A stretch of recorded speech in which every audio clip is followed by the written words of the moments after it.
Imagine walking into a room where everyone around you is bowing deeply toward an empty sofa. No one sitting there, just a sofa, and 30, maybe 40 people with their faces to the floor, completely still. That's what happened to a young man named Sadhu Om when he first walked into Ramana Maharshi's hall in 1945. He stood at the entrance, confused, looked at the sofa, looked at the people, hesitated, and then something strange happened.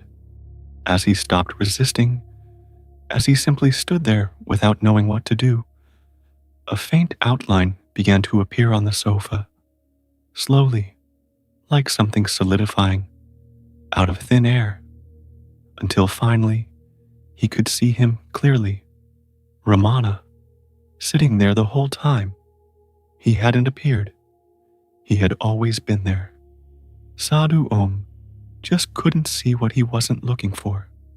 I keep thinking about that moment, because there's something in it that isn't just about a young man in India in 1945. There's something in it about the way we look for things, especially the things that matter most. How the very act of searching, of straining to see, of needing to find, creates exactly the kind of tension that makes seeing impossible. You probably know this feeling, not from an ashram, from something much closer. That moment in meditation when you try to locate the one who's meditating and find nothing, and the nothing feels wrong, so you keep looking, or that quiet instant when the mind goes still for just a second and immediately something rushes in to announce it. This is presence. Hold on to this. And it's already gone. The looking ruins it. Every time. Sadhu Om spent the next 4 years beside Ramana, and then 30 years alone in a small house with nothing but that question, watching exactly this happen, writing down every obstacle, every dead end, every place where the mind fools itself into thinking it's investigating when it's actually just thinking about investigating. What he left behind is quietly devastating. Sri Muruganar, Ramana's closest disciple, chose Sadhu Om as his literary executor with one justification. He said Sadhu Om was the only person who completely understood his works, the most faithful transmitter of Ramana's teaching, the one who understood what most sincere practitioners miss. What he understood wasn't peaceful. Ramana had said, "The question, 'Who am I?' is not meant to get an answer. It is meant to dissolve the questioner." Simple enough, until you actually try it, because the moment you try to dissolve the questioner, something picks up the task. Something sits down, focuses, and begins looking for the one who's looking. Now there's a looker looking for the looker. The investigation has already become what it was trying to end. Sadhu Om saw this happening in himself, clearly, repeatedly. He recognized it as the central mechanism of the problem, and the recognition didn't dissolve it, which made things more interesting and considerably more uncomfortable. The mind cannot step outside itself to investigate itself. That's not a limitation that practice eventually overcomes. That's the nature of the instrument. Every attempt to use the mind to catch the mind produces a new mind doing the catching, slightly more refined perhaps, still the same movement. This is where the practice gets honest, and most people, At this point, either find a more comfortable teaching or decide they're not trying hard enough and increase the effort. Sadhu Om did neither. He stayed exactly where the discomfort was and looked more carefully. What he kept finding was this: the awareness behind the investigation, the quiet, knowing that the search is happening, that was already present before the search began. It didn't arrive when he sat down to practice. It was there when the practice ended. It was there when he forgot about practice entirely. It was there in the middle of doubt, in the middle of confusion, in the middle of years of feeling like nothing was working. It had never moved. Ramana had pointed to this directly. Attend to the bare sense of I, just the naked feeling of being.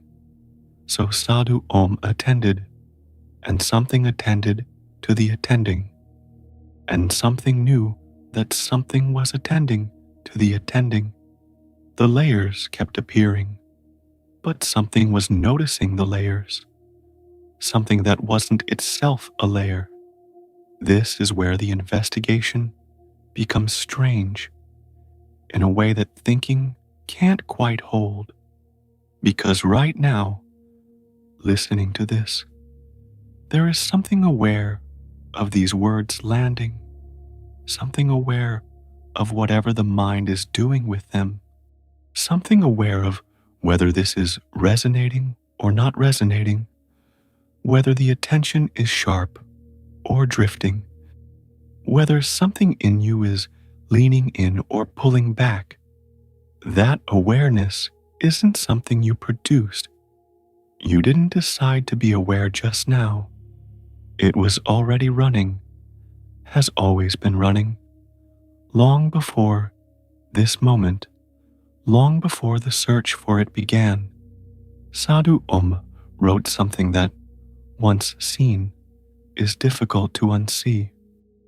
He said that this awareness has never once been distracted, has never lost the thread. Every thought you've ever had was known by it. Every moment of feeling lost happened inside it. Every attempt to become more conscious arose within something that was already completely conscious. The seeker moves. Awareness doesn't, which leaves something with nowhere to go.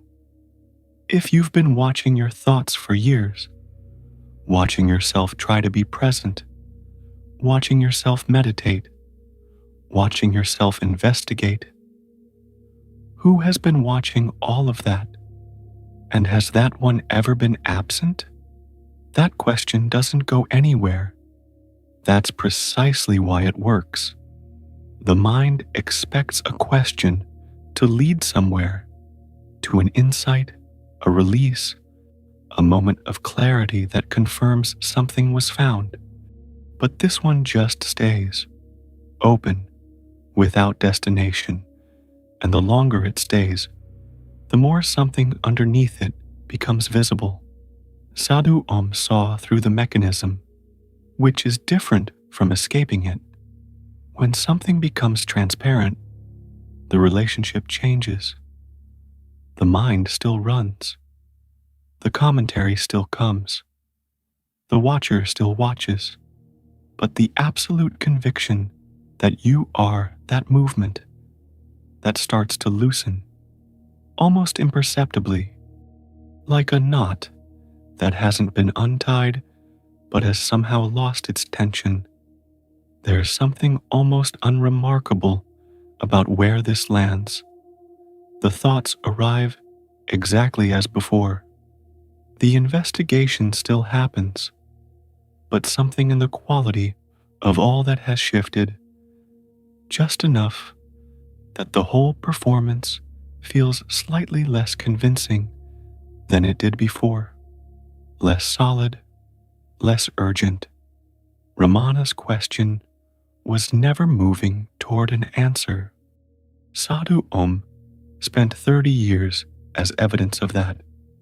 The question does its work the way water moves through stone, imperceptibly, continuously, leaving nothing dramatic to point to. Maybe you've been inside this longer than you realized. Maybe what felt like failure, the inability to stay present, the mind that kept returning, the practice that never quite arrived. Maybe that was the question already working, already doing what it does. And here is what Sadhu Om kept returning to.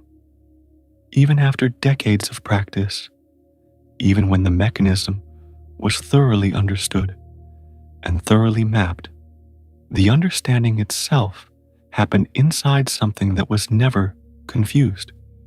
The doubt appeared inside something that never doubted. The search for awareness happened inside awareness that was never missing. The one who has been listening to all of this, that one didn't arrive here. It was already here before the first word landed, before the question formed, before there was a name for any of it.